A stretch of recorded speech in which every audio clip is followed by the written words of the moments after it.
Welcome to Let's Talk About It, a podcast that gives a platform for real talk, real stories, real people, real topics, real conversations. Welcome to the show. Enjoy the journey.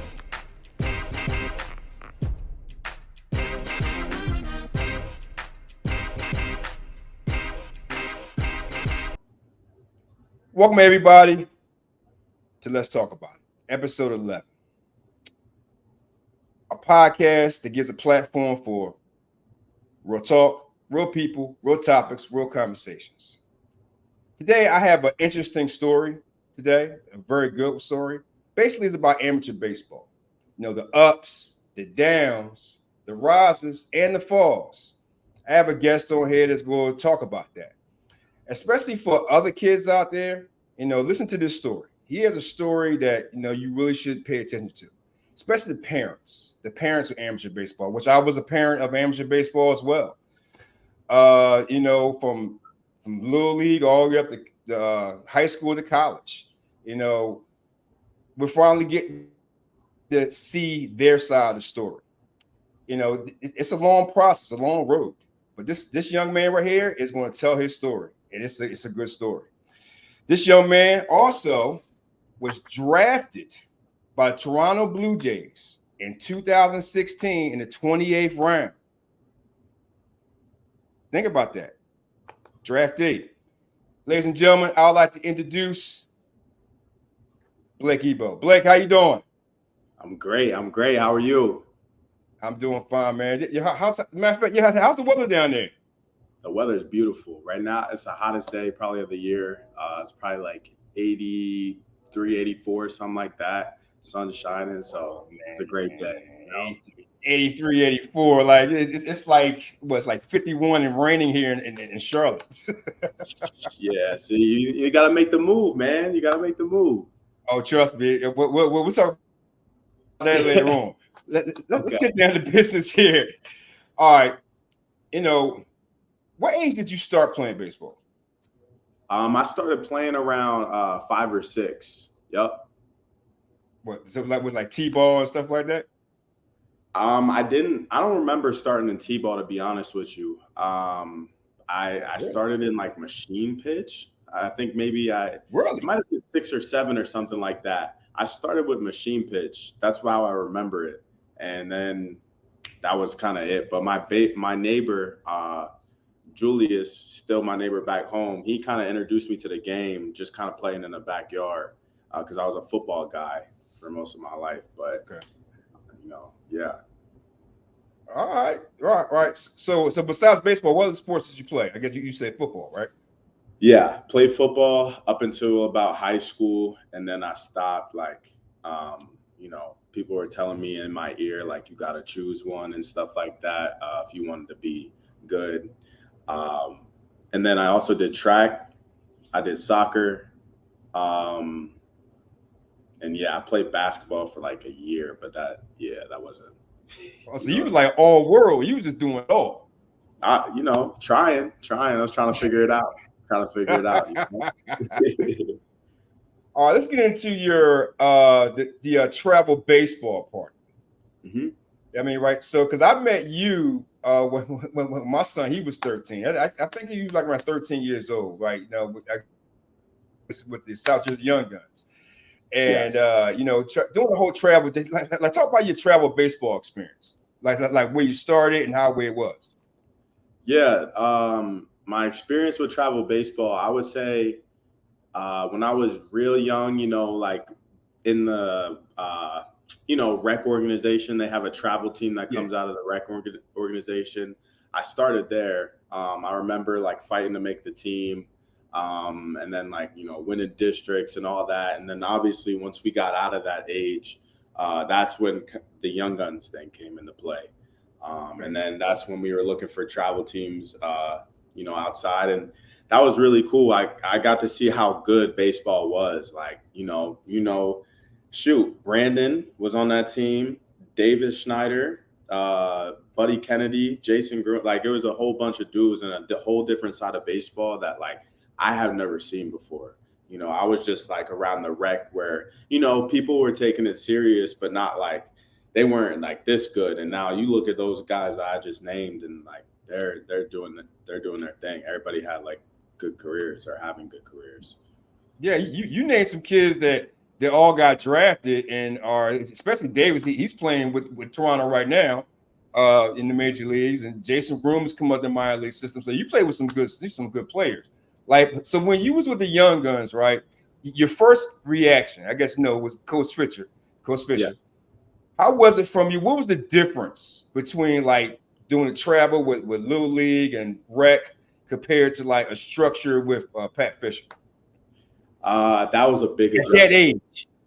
That was a huge adjustment. Like I remember I never like had that like stern coaching before. And so Yeah. that's when I realized like, and I was playing with really good dudes. And that's when I realized like I needed to tighten up. Like I remember like me actually struggling like during that time. Like that seemed like a harder time for me. Just trying to figure out like the game got a little faster and Yeah. just trying to figure out the different coaching and stuff like that. And trying to work to be on the field. You're amongst like better players. So, you gotta work 3 times as hard. You know how it is. So yeah. Wow, right. And you did, and I assume you did a lot of traveling, different tournaments and stuff like that. Like, so that made you better. Definitely. Seeing different going to like Rehoboth Beach and going to those tournaments, it just made it feel like I remember waking up, as a kid early to go, drive with my pops to go up there, and I was like, dang, like this is crazy. We about to play some real baseball. Like we're trying to win a tournament. And like it was the culture of the South Jersey Young Guns already that was really, established. Like they win. So like that understanding, it was just like it made the game more important. You had to lock in for real. All right. Hey, man, trust me. I remember those days, man. With a lot of driving you kids all around, eating up all Yep. the food, gotta do all this stuff right there with you guys. It's like crazy. But let me ask you something. Like, what's a good memory that you remember from playing at that age, doing track? Or like give me like a game or something like that you had, like home run or whatever you did at that part of your life, Oh man. if you can remember. Shoot, from that part of my life or when I got older, like, Right, when I that was, part of your life, right there. um, I would say, dang, a game. I would say What like time? Diamond Nation. The first thing that comes off my head is like Diamond Nation. I think we were down or we were tied or something. And you probably remember this. And I hit a ball to the right center gap if it was a leadoff triple. And like, I just remember that being like a really hype moment, to put the team ahead and stuff like that. And yeah, that's probably like the dopest memory that I have from that experience for sure. Wow. And that's kind of cool to like remember that, man. That's kind of good right there.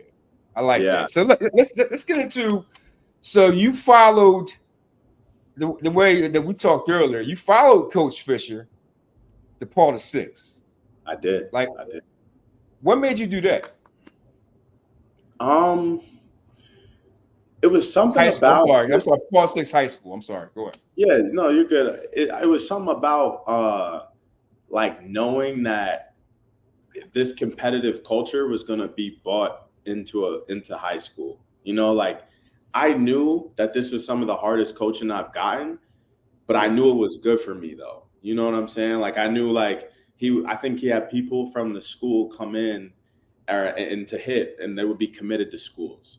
I wasn't seeing that from my public high school. And like those Right. dudes maybe were, but I wasn't seeing that. So like I'm probably started talking to my mom and dad. I was like, yo, like I want to do that. So like I want to be in the best position to be able to, do that. So I was like, what's better than, playing with my travel coach as my high school coach. And I felt like there was no better opportunity than that. So when you went to your mom and dad, right? What did they say? Well, you said, "Mom, Dad, I want to go to part of six instead of Um, your local high school." I mean, shoot, I guess they were like kind of surprised, but they understood it. They understood the connection. I think by then, like my parents were definitely bought in by the seriousness of baseball, and were like, oh, like he actually wants to take this serious. Like let's help them. Like I luckily like had fortunate was fortunate enough to have parents that were like all in about that, and they're like, hey, like yeah, we'll help you out to be able to do that. So that was nice. All right. So let's get to your freshman year. Describe your freshman year to me at Porter Six. Freshman year was just adjustments. Like I am trying to remember, but I think that I played on the freshman team. I remember like trying to practice with varsity. I think I did it like one or two times, but I clearly like was not ready. Um, yeah, I was just adjusting, trying to figure it out, like because it was definitely a different like type of baseball for me, especially playing for my like school team. I've never done that before because in Yeah. middle school, like I got cut twice, and so Really? yeah, yeah. So that's why like it was such an adjustment playing for a school team and like doing all that, like because I'd never even done that before. You know what? Let's go back to that. So when you tried out for your middle school team, like what was like you wasn't good enough, or what? But you got a lot to learn. Like tell me about that experience right there for you. Yeah, I mean, I just remember, trying out, and I had a couple like really good friends on the team. That I can remember Tyler Phillips, he's still playing, Yeah.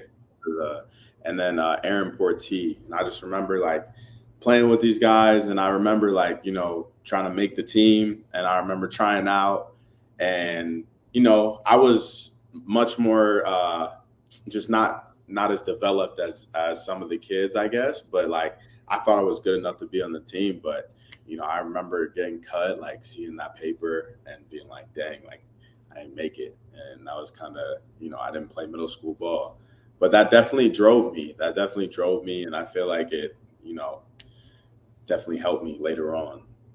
Oh, I like that, man. So that you was like determined. Listen, when I get the PBI, I'm gonna do my thing. I'm gonna keep on working hard. I love that right there. Yup. Now we got a little switch where it gets kind of interesting. You told me earlier, like it's that in your sophomore year, okay, you was on the pitching mound, right? And tell me what happened on the pitching mound. Um, I mean, on the mound, I felt good. Like I realized that I could throw it a little bit, and like that's something I started to get into. Um, and yeah, I developed into a little bit of like both, I guess you could say, and Okay, trying to help the team doing that. so there was one instance when you was on the pitching mound. I guess Fisher came Oh, up to you, or somebody came up to you on the mound I and know what gave you you're some talking about. news. Yeah, I know what you're talking about. That's my fault. That's my No, fault. that's okay. That was good too. So yeah, on the pitching mound, I just remember the coach coming up to me and just telling me like, "Hey man, like you're ineligible." Um, and at this time, like I was doing terrible in school. Like I had a 1.9 GPA. Like I remember I was failing geometry. I was just Oh, doing I was doing terrible, like really, really bad. And so like was ineligible and didn't really even get to play then. So yeah. wow. So they came to you on the mound saying you was ineligible, but you couldn't play. What, the whole season? Yeah, like most of the season, I think I was, you know how short Northern Ball is, the season and everything. Yeah. I think I would play the last like 3 games or something like that. It wasn't anything Wow. substantial, so I didn't really get much of a season. And yeah, I remember Okay. that. Yeah, So if you can remember, right, when this coach came to you on the mound, like you about to do your thing, you about to pitch, you think, okay, I'm in my sophomore year. Then he give you this devastating news that you're ineligible, right? If you can remember, how did you feel at that point? I just felt like let down, like but it was. I guess part of it was my fault at the time. Like I maybe wasn't taking school as serious as I should. Okay. But it was a wake up call, I guess, because I kind of made me realize like, oh snap, like this is real. Like I can't play like if my grades aren't right. And I didn't really know that. I can say like I was really like kind of blind to that fact. Like I really thought that I could skate by with C's. I'm not gonna lie, and that didn't work. You know, I didn't really like school at the time, and so yeah. Well, I'll tell you, I got to know this right here as a parent. What did your parents say, especially your dad? Oh no, it wasn't good Man. times. It wasn't good times. I remember Ooh. that was tough. Like even in middle school, I remember failing a class and coming home. My mom was unloading the dishwasher, and I failed something, and then, like I heard it after, and even this, like they're just like, yo, like, what do you want to do? Like, do you want to play? Like, why? How are your grades right? Like, so they're sending me to tutors. They're sending me everywhere they can because they're trying to figure out like why, like, the grades aren't the way they should be.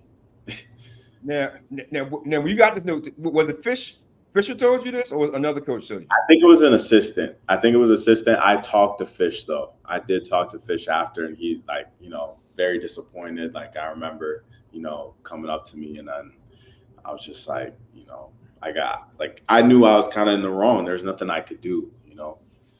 So All right. So let's get into the part, right, where you say where Scout started like notice you, right? Was this after the sophomore year? Why your sophomore year? But not after during your sophomore year, but after your sophomore year, like the Scout started to notice you? yeah, I would say so. I remember being just like around, like in my sophomore year, and probably like a summer practice or the end of the year practice. I can't remember Yeah. if this is my sophomore or junior, and it was Yeah. like a Yankee scout, and he just came up to me. He was like, "Hey, like, what's your name? Like, you have like a good build, like, and stuff like that." And I started like, they just started like kind of like being in my ear a little bit, and I was like, "What?" Like, I didn't even know. Like, I was like, "That's cool," like, but yeah. So now we get to your junior year, right? What you still a part of six, right? Yes, correct. All right. And I think there was a certain subject you was having trouble with. Religion, man. Religion. Ooh. It was crazy because the guy, I won't say his name, but he was my neighbor. Yeah. Like he was really close to me, and like I was staying after his tests were fill in the blank, no word box. So you kind of had to remember it straight from the notes. And I literally remember getting like a D or an F, like on every like one. Like I was just like, I don't know what to do. I was like, like this looks foreign to me. And unfortunately, like that kind of took me out the school. That's when I Really? found out they were like, yo, like you can't go here anymore. Like, because I'd been doing pretty bad, and then I failed religion, and I was kind of like the last straw, I guess you could say. I would have to do it over the summer and go through all this stuff, and didn't want to do it. So then you say you transferred. You transferred in the middle school year or after your junior year? So after my junior year, I transferred because I had also switched. Like whole thing had happened. I'd also switched travel teams and everything like that. So that's when Okay. I met. What travel team you switched to? What'd you say? What was the travel team that Um, you switched to? Well, no, matter of fact, let me back up here. All right, so let's go back to your junior year for a second before we get to that. So when you was failing religion, did you play at all in your junior year at Paul Six? I don't think so. I don't think I played, and if I did, it was really little. Okay. I might have had like 6 at bats or something like that. Maybe Okay. not much. So after your junior year, you says, okay, you went to a new travel team, Yes. right? And I Yep. think if I can remember, it was the New Jersey Tigers. New Jersey Tigers. Yeah. Tell Keith me Naylor. about that right there. Yeah. So that's Coach Naylor, Keith Naylor. That's his team. I'm trying to remember how we even like met. Like this is way back, and like trying to remember, but Yeah. um, I was hitting with him, and he just like really saw something in me, and so I was like, "Dang, like I'm gonna go play for them." It seems like he could get me better. Like Yeah. literally could physically like get me better and everything like that. So I went to him, and that basically like changed my life, to be honest with you, just going to him. And you starting to get schools to notice you, right? Yeah. So then like going to him, like I said, like my swing started to get better, outfield play started to get better. Um, Everything like that. And we played in the summer, and schools started to notice me and stuff. And um, I was sending emails all the time. And then I had flew out to a school because they sent me an email, or I sent them an email. Uh, Yeah. just with my swing and everything, wanting to go there to this school, and it was University of the Pacific. And so, All yeah. right. Okay. All right. So you start playing for the Tigers. So then you decide to go to his school as your senior year, right? Yes, yeah. So senior year, Coach Keys, I think was what's it called, TCA. yep, Trenton Catholic Academy. All right. So this is so you go to Trenton Catholic Academy for your senior year. So tell me about Trenton Catholic Academy. Trenton Catholic is a small school. Like I think my graduating class was like maybe like 80 some people, under Oh, 100 for sure. Yeah, it was small, but it definitely worked for me, like that small environment, because uh, got to just a better learning environment, and then also like in the classroom, and then on the field, like again, knowing my travel coach was my high school coach, that type of deal. got it. So you're at Trenton Catholic, and I'm assuming you had like a great season. I think I remember you had a good season that year. Like you was all over the Jersey highlights and everything like that. Yeah, I hit like five something or something wild, like 2 home runs, and I had a really good year. And then yeah, that's when things kind of opened up for me. Um, Okay. but yeah. So all right. So then I think at that point you said to me that you committed to Pacific U, the team that you got in contact with, right? Yes, University of the Pacific. So once, like I said, I emailed them and sent them some video, and they liked what they saw, but they wanted me to come out for a camp. So I came out for the camp and everything, and ended up offering me at the camp. I took it, and that was that. Man. So when you flew out, is this in California, right? Yeah, yeah. All right. When you flew out to California, right? When you got on that campus and stuff like that, how was that experience for you when you first got there at that camp? Man, it was amazing. I felt like I finally, got what I was working for. Like I was like, dang, like I'm about to play D1 baseball in California. Like it's the best thing. Like this is literally like I literally like dreamed of this. Like couldn't have painted it any better. And so I was just All right, all super right. excited. Bet you were, man. California, you got the beach and all like that, man. Sunshine. Oh man. I mean, I don't know if it's as good as Florida it is right now, but you know what I'm saying. Yeah, man. It's close. It's close. It's close to it. All Yeah, right. it's close. So tell me about the process when the Blue Jays started to take interest in you. Yeah, so I was hitting at a facility the fall of my senior year, and a Blue Jays scout was in the building while I was hitting, and I just remember him coming over to me while I was hitting, and like I was like working with Keith, and this guy just kept yelling. He was like, "Yo, he's got it. He's got it." Like I didn't even know what he was talking about at the time, but he really liked what he saw, and that kind of sparked everything from there. Whew. Now I want to say to the audience, Blake here, he got he committed to the University of the Pacific. Mhm. And out of the millions of kids, probably like I think it's like 1.5, 1.7 millions of kids are playing high school baseball. Only 10.5% make it to college to play. 10.5 out of the millions. Okay, so he's in that 10.5%. I just want to add that in there. So let's get down to the grass of it. So the Blue Jays, they liked you. Okay, now this Yep. was back in the day when you had, I think, because the draft then was like what 40 rounds back then. Yeah, it was 40. So so the Blue Jays started to talk to you right now. Now what were they saying to you? Like what area you was gonna get drafted in? Like how it's gonna be? Did you feel like you was gonna get drafted? Did the I think like the area scout was saying something to you, the GM or whatever it was? Like tell us about that. Yeah, so it was a couple teams interested in me. I think it was like strongly the Padres, the Cubs, and the Blue Ooh, Jays. really? So I just remember kind of like talking to them, and uh, the Blue Jays were the only, or nah, that's not true. The Padres and the Blue Jays were the only ones to come to my house.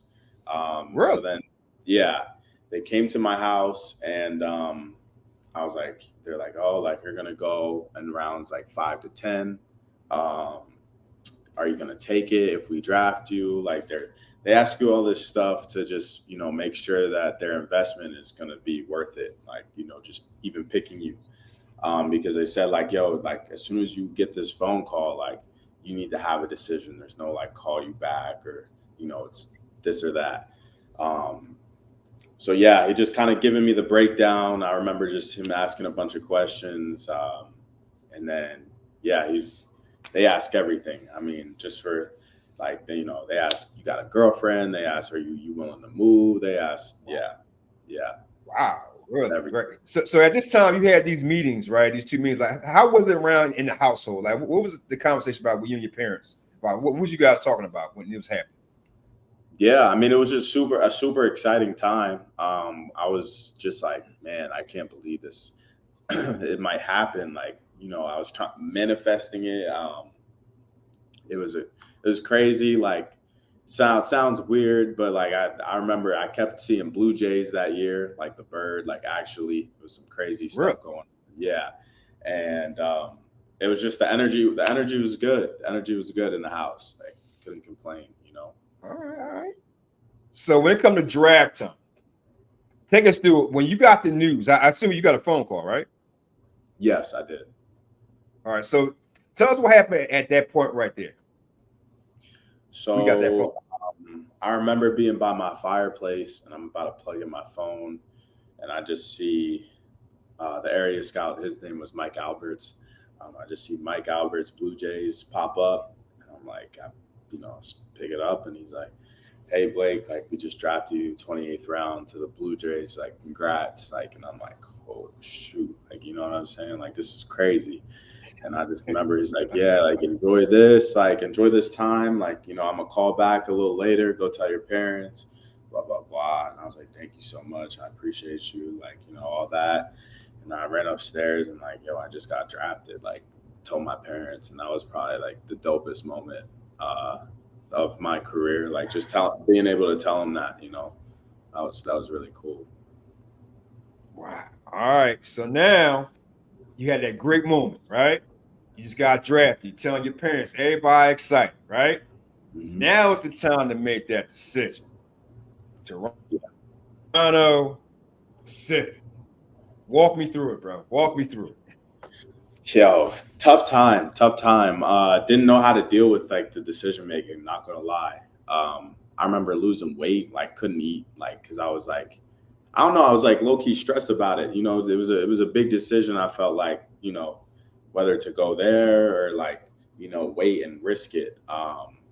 And I had people in my ear like every which way, like telling me, hey, if they don't if they don't offer you this, don't go. And like I was like, okay, like, and I like kind of followed some of that. So yeah.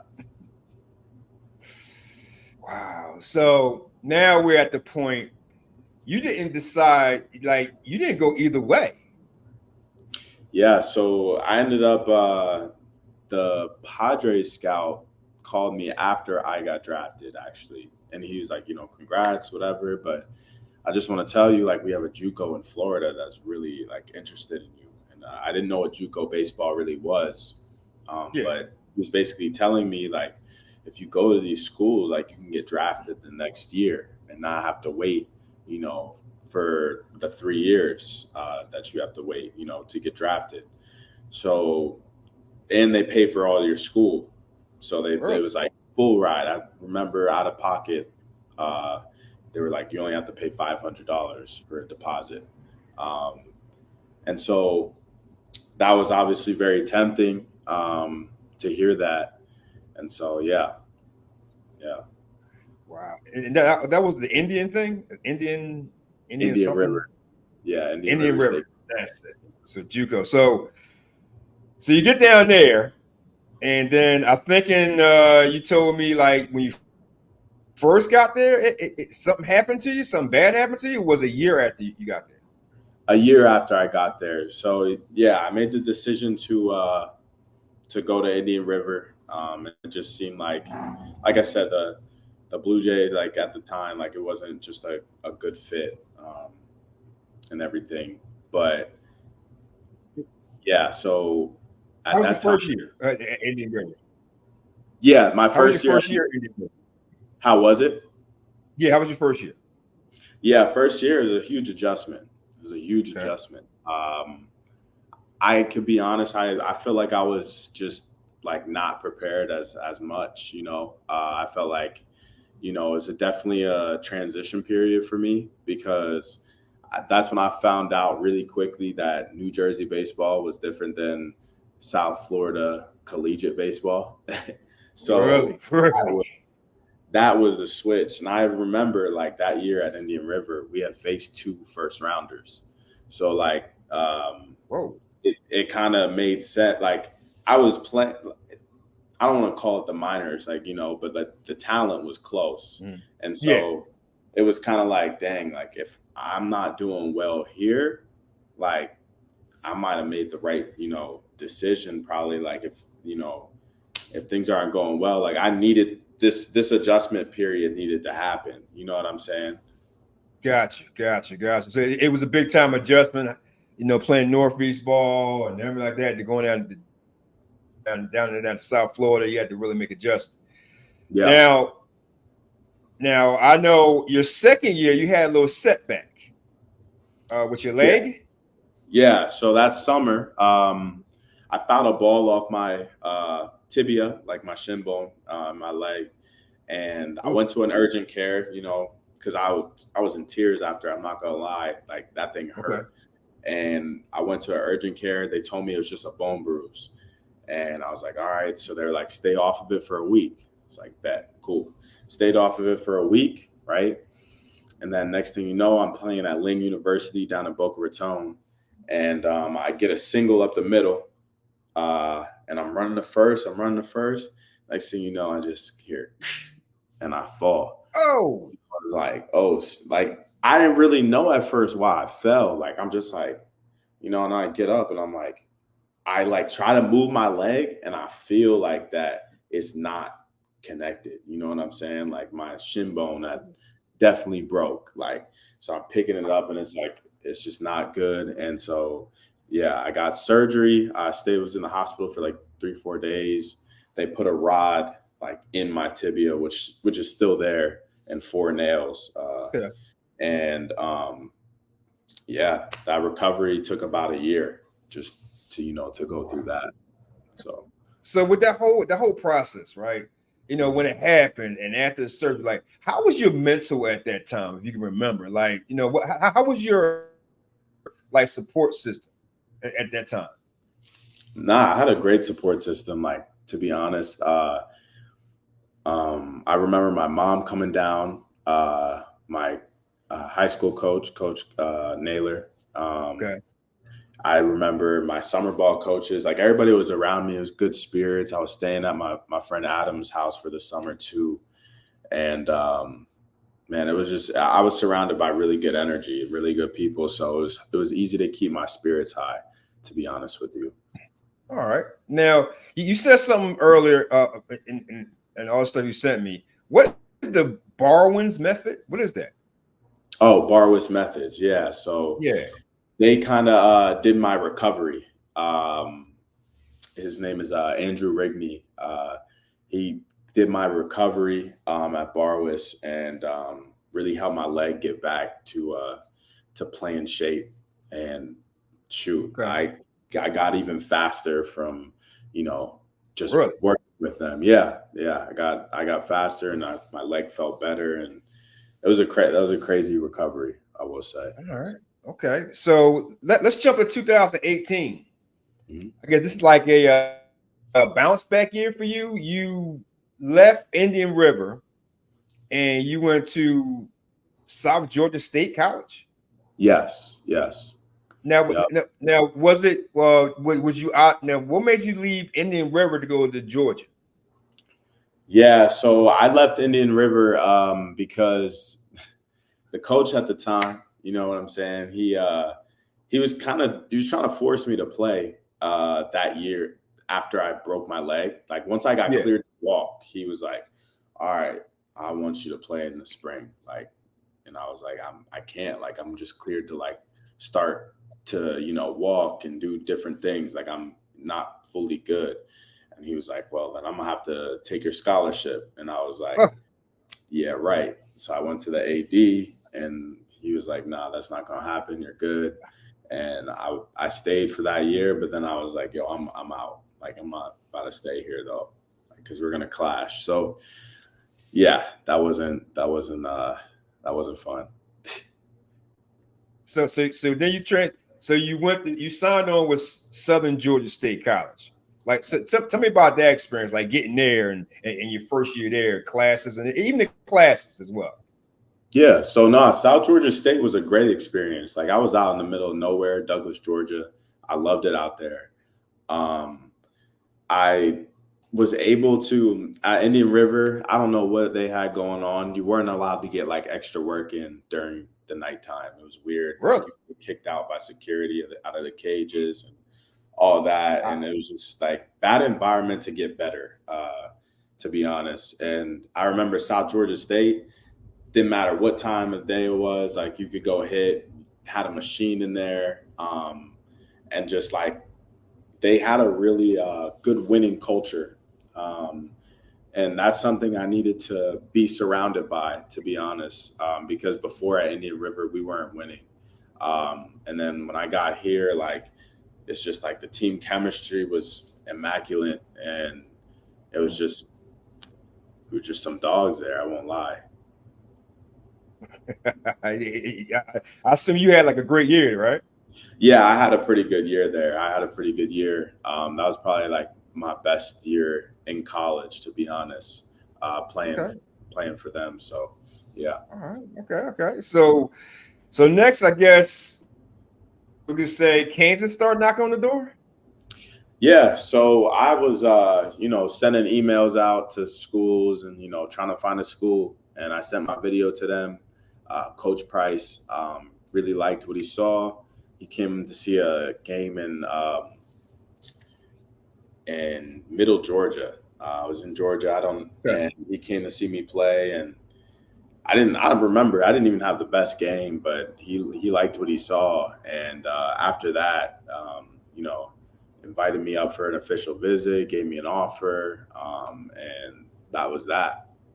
Wow. So how was it when you got to Kansas? How was that experience getting to go in that Kansas Jayhawk land with the blue and red and it's all about basketball? I don't know how much about baseball. I know everybody talk about basketball. How was that experience for you?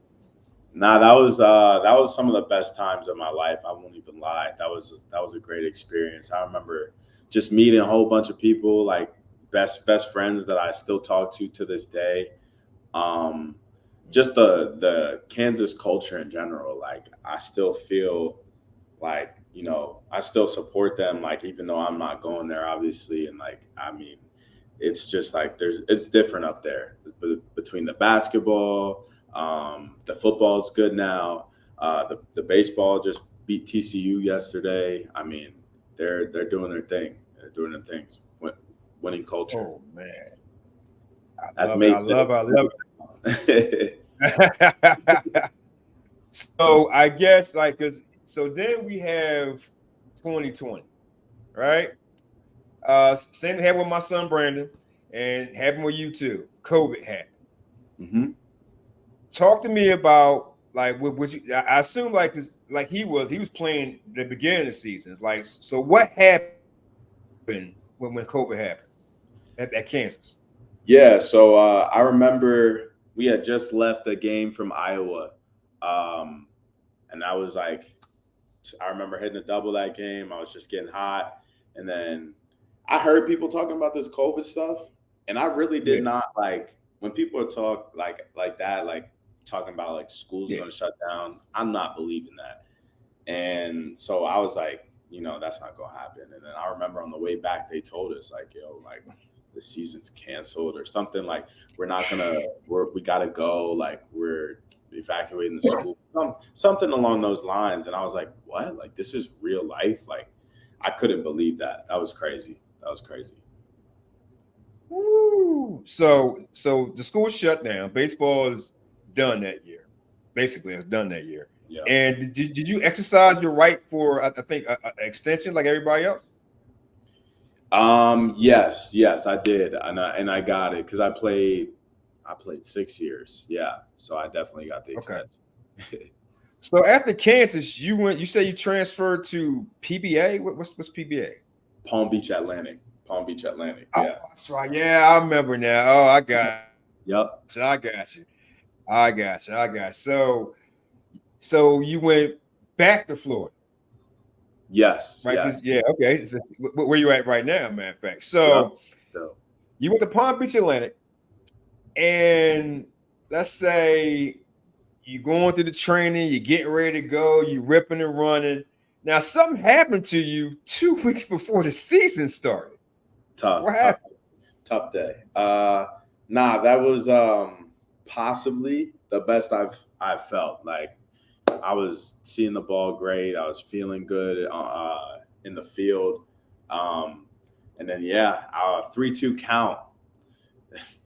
Me versus my roommate. Shout out to you, Jamil. Uh, but fastball runs in, hand finger just explodes, broken bone, and I had to get surgery, and got nails and screws and put in here and all that, and then that was it. That was it for the season. Oh man. So now we got two surgeries on your belt, right? Yeah, You got your yeah. femur and then got your hand. So you had surgery. So what happened after the surgery? After the surgery, that was a tough time because I won't lie. Like I was cool. Like I'm not gonna say cool, but like with my leg, I really was in like a good place mentally at the time. But like with my finger, I was like, I really was. It was like my fifth year, and I was like, how am I missing my fifth year? Like this is wild. Like I have one more year left, and I'm not gonna lie. Like you just start to see like you know it's not looking as bright. That tunnel wasn't looking as bright for me, like for as far as baseball goes. So I was like, dang, Yeah, like yeah. what's gonna happen?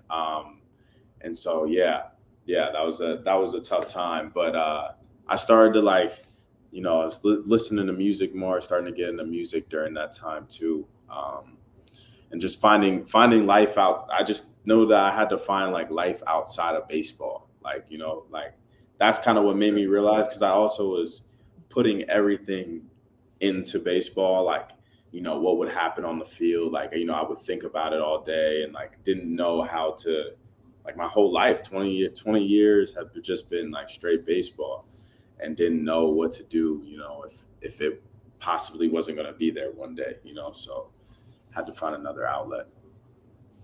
So after the surgery with your finger, like did you continue trying to come back, or like when was the end point for you with the baseball? Nah, I continued to try to come back. Like I kept competing. Like I played a sixth year at PBA, Yeah, gotcha. and uh, I just remember like it was weird getting throwing for the first time. Like my finger Really? was this is my throwing hand too, and it was just like everything kind of felt weird. It was just trying to get back to it, and so yeah. that was just wasn't a good year, and so that's kind of why like I was like, all right, well, sixth year done, and I was like, kind of was like, all right, probably time to just step away or just take a break, you know. Now, when you said we felt weird, was it like that the nerves or something like that, or just the finger felt weird, or the nerves in the finger? Yeah, like it was like having to like get to know how to throw all over again a little bit, Oh, gotcha. like with the release point, because it Hmm. just our finger was like it was just weird, like it would come off weird. It didn't feel the same. All Um, right. but yeah, but I was just like, it feels better now though. It was just a little adjustment period at the time. Okay. So when you knew it was over, like, how was that when you said this is it with baseball? Like, how was it in your mind at that point, right? Um, that it was tough. I'm not gonna lie, like it was tough, but like I honestly thought about like going to, play a different sport or something, like maybe trying football, like, cause I was just like, I still want to be, Mm. athletic or something, but like, it was tough. I sat with it, didn't really do anything with the game at all. Um, Mm. and yeah, that was that. It was just away from it. Just needed time, you know. So now, okay, baseball's done. Now you're into a new love. Now you got a new love, music. Yeah. Like now, you alluded earlier, you would like you started getting into music at the end of your career and stuff like that. So like, what was that moment where you was like, no, this is when you started music. What was that point? You was like, okay, I'm all in for this right now. Because right now, bro, you're doing some good stuff right now. Even stuff you sent me the other week, I love. Like, what was that Thank starting point? What was that love, that creation for you with music? Nah, like I mean, I'm gonna be real. It kind of stems from like my family. My dad. He was a DJ in Philly. He was doing his thing. My Yep. brother's a DJ Mm-hmm. in Japan. My uncle sang for Melvin and the Blue Notes at one point, and so it was kind of just it was always in me, and I played like the drums growing up. I was in like percussion and did Yeah. like cello and all that, and then I don't know, the music just started sounding really good and just started trying to rap, sing over beats and stuff like that when I was in free time, when I Mm-hmm. was in summer ball and stuff like that. We would do that, and I was like, yo, like let me take this like somewhat serious, like let me try to see what's up, and so far so good. So everything you're doing, like what are you exactly doing with the music now? Like what are you exactly doing? Like you making tapes, you making albums, are you working with other people? Are you producing? Or are you writing? What are you doing right now? Yeah, so a little bit of everything, but so right now I'm just making songs, like just have a vault that I'm just trying to, just make as many songs as I can, create as much Okay. as I can. And it's tough right now because actually the studio is at my boy David's house, and he plays baseball too. And so Okay. he's in season and everything. And so yeah, we just like record on the weekends. Like I'll probably go over there tomorrow to go record, and we just try different things and just I'll ask close friends. I'll just be like, yo, like how does it sound, and just try to get a feel because this music stuff is fun. It's fun. Now you got some stuff out now, right? Where can people like hear your music right now? Yeah, it's called Stressin', featuring me and Slim. He plays at Lynn. He plays basketball, but they can find it on Apple Music, Spotify, Amazon, wherever you guys listen, stream music. You can find it. Stressin' by Ebo and Jay. Yeah. Look at you, right? And you loving this right now. Listen, man, I wish you nothing but straight success. You know what I mean? Like, no, you've told your story up and down, bro. It has been some ups and downs for you, but you know what? You got your love now. You're in the music. You're loving it now. I mean, I'm proud of you, man. I am definitely proud of you, right? I'm going to wrap this up, right? But I'm going to play that little game with you first. And at the end of this, we're gonna get into your final message, because I want you to give a final message to people out there. Okay. And we're gonna get into the pick and choose random questions. Mr. Ebo, you have 90 seconds. Let's do it, man. I mean, pick and choose random questions. Let's see if you can beat out everybody else, my brother. I'm telling you right now. I got faith in you, right? All right, let's do it. All right, you ready, sir? Yes, sir. All right. Night or morning? Night. Getting a call first thing in the AM or a call in the middle of the night? AM. DMs or text messages? Text message. Pizza or tacos? Pizza. Would you rather be a millionaire businessman or a millionaire movie star? Millionaire movie star for sure. Hip hop or R&B? R&B. Hiking or camping? Hiking. All-time favorite teacher? I don't have one. Work out on the beach or the gym? Oh, beach. All right. Smartest person in the world or the richest person in the world? Richest.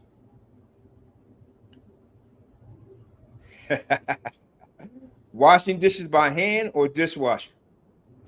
By hand. Oh, okay. Weekend getaways or day trips? Weekend getaway. I hate day trips. Eggs or pancakes? Ooh, chocolate chip pancakes. All right. Breakfast in bed or dinner at the table? Breakfast in bed. Baseball or music? Bro, I can't.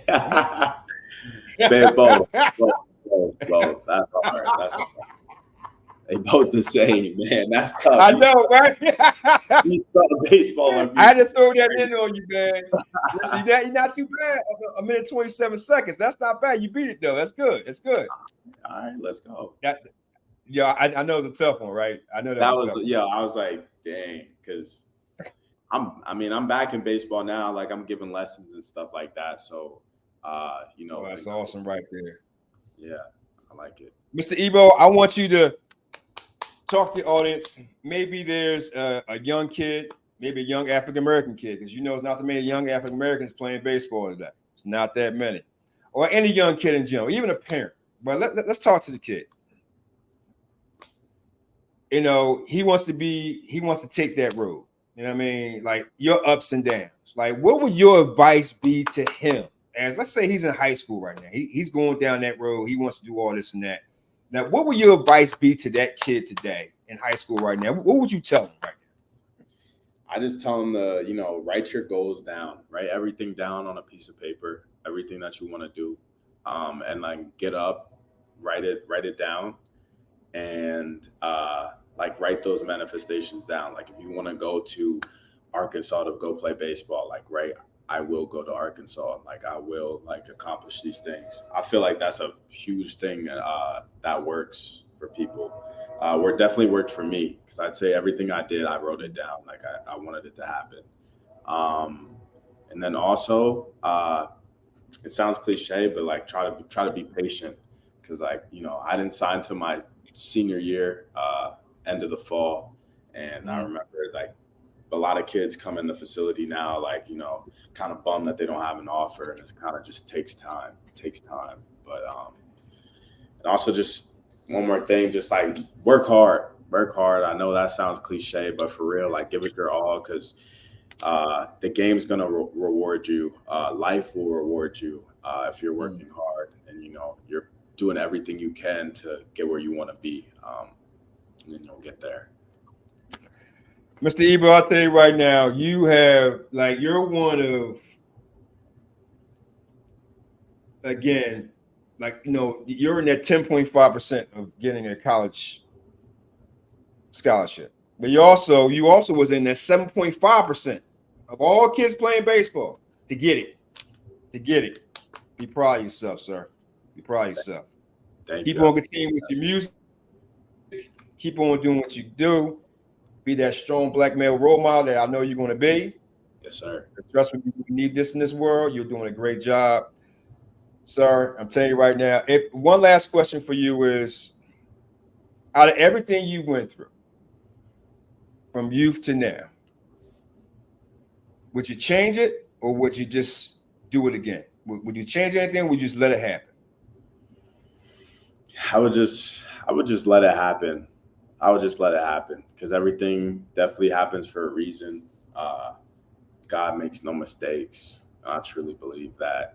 So, it's got me to where I am today, and I feel like I'm going to better places too. So, yes, sir. Yes, sir. Mr. Ebo, I thank you so much for coming on here. Bless me with your presence. Thank you, great, man. Kid. I love what you got going on, man. This is gonna be big. I got the faith. It's gonna be big. Thank you, ladies and gentlemen, for watching the show. Please subscribe, click on the bio, support the show. Thank you so much again. We'll see you next week for another amazing episode on Let's Talk About It.